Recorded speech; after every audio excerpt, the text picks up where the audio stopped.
All right, guys, so today we're going to look at solving quadratics by factoring. So we've been doing factoring for a few days now, and what you'll notice here is just one step that's added on.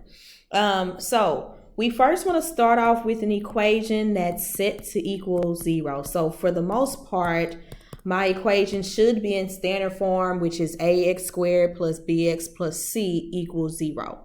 So you'll notice on this sheet, some of them are set to equal 0 and some of them are not.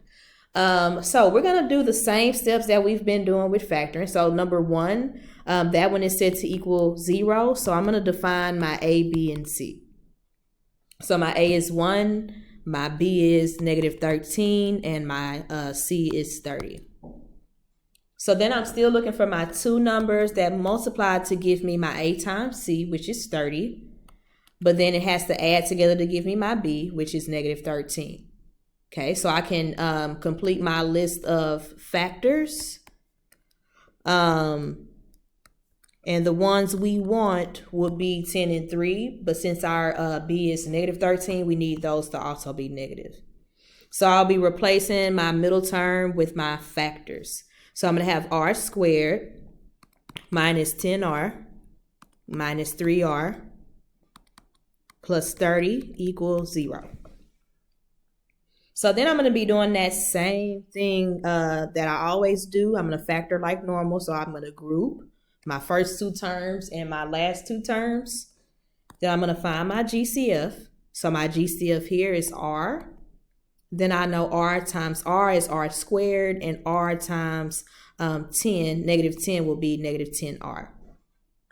Then my next set, I'm going to take out negative 3 for my GCF. And then I know negative 3 times r will be negative 3r. And then negative 3 times negative 10 will be positive 30. Then I have my equal 0. Then this would usually be my last step if I didn't have the equal 0, if I wasn't solving. So I just took out my greatest common factor, which is r minus 10. And I brought out the r and the minus 3. And those are my two factors. But now I'm going to set them to equal 0. Okay, because my goal here is to get my solution or my solutions. When you have quadratics, you can have up to two solutions. Okay, so I'm going to apply what is called the zero product property. And all that means is that you're setting each factor to equal 0. So my two factors are r minus 3 and r minus 10. So we're setting them to equal 0. Then we're just going to solve each equation. Okay, so we want to isolate our variable. So here we know that 3 minus 3 gives us 0, but some of you may still need to actually do inverse operations and do the same thing on both sides. So I have r equals 3 here. Then here, I'm going to add 10 to both sides, and I'm going to get r equals 10.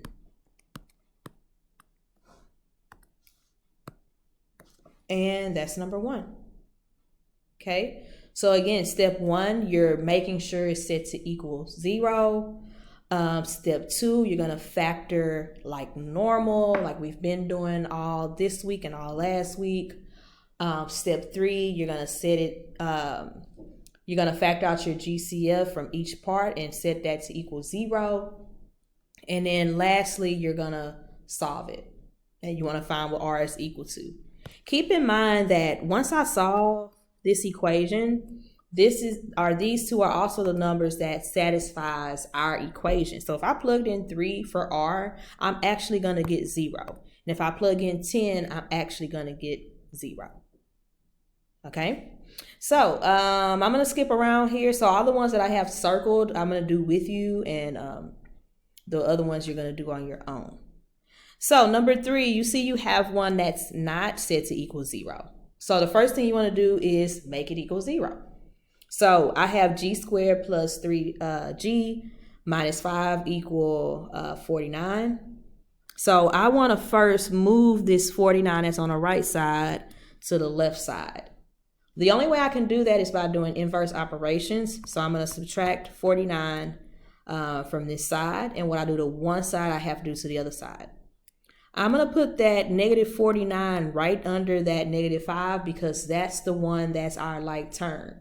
So you want to put it right under that C value if it's there. Then I'm going to bring down my G squared. I'm going to bring down plus 3G. This is going to give me negative 54. And then it cancels out on this side. And here's my equals 0. So then I want my, I'm going to do my A equal, B equals C equal if you need to. A is 1, B is 3, C is negative 54. I want my two numbers that multiply to give me negative 54, but then add to give me 3. That's going to be positive 9 and negative 6.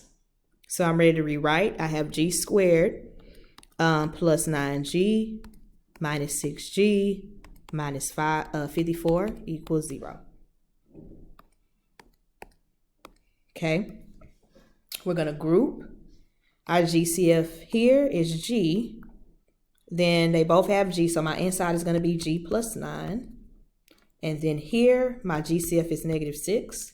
Then I'm going to have G plus 9 on the inside, then equals 0.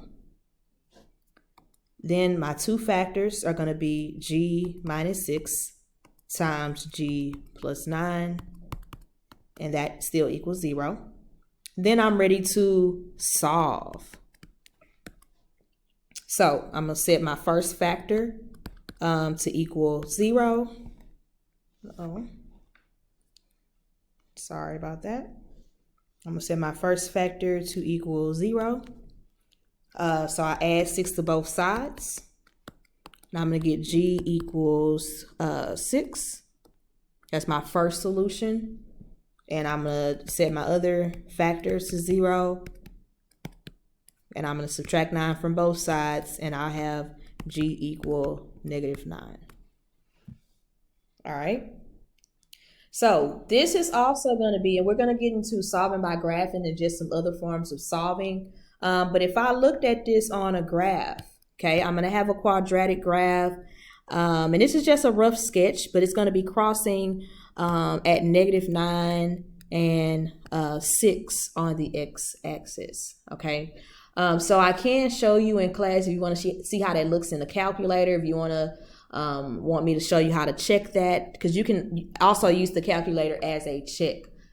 So if you have questions about that, let me know that in class. Okay, number 5. Now you see with number 5, this one is already in factored form. Okay, so that means I'm ready to apply my zero product property, which means I'm gonna go ahead and set each one to equal 0. So here, notice I have a two-step equation. So same thing, still gonna solve and isolate our variable. So I subtract 6 from both sides. I have 4m equals negative 6. Then I'm gonna divide by 4, and I have m equals negative 6 over 4, which if I simplify that, I'm gonna have negative 3 over 2. So you always wanna make sure you simplify if you have a fraction. Then my next equation, I'm going to add 10 to both sides. So m equals 10. So my two solutions are m equal negative 3 over 2 and m equal 10. All right, and then this is the last one I'm going to do with you, okay? You're going to have some where, because this one is not set to equal 0 again. So you're going to have some where you move it over. So I'm going to subtract 5 from both sides. But watch how this cancels here and this also cancels here. So I have my equals 0 here, but I only have n squared minus 5n. So I don't have a C value. So what I notice here is I'm still asking what's my greatest common factor. My greatest common factor is n. And then on this inside, I'm going to have n minus 5. So at this step, I'm just asking myself what's the greatest common factor and factoring it out. But I still have it set to equal 0. So keep in mind, these are still factors. This is still multiplication. So this is like n times n minus 5. So I'm still going to apply my zero product property, and I'm going to have n equal 0. And then my other factor is n minus 5 equals 0. So this one is already done, okay? And then here, I want to add 5 to both sides, and I have n equal 5. And that's it, okay? If you wanted to check this graphically, you'll see you'll have one solution at 5,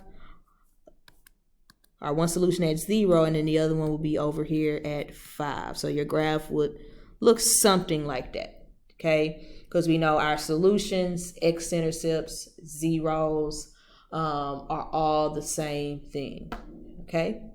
So go ahead and finish out the rest of the worksheet, and let me know if you have questions.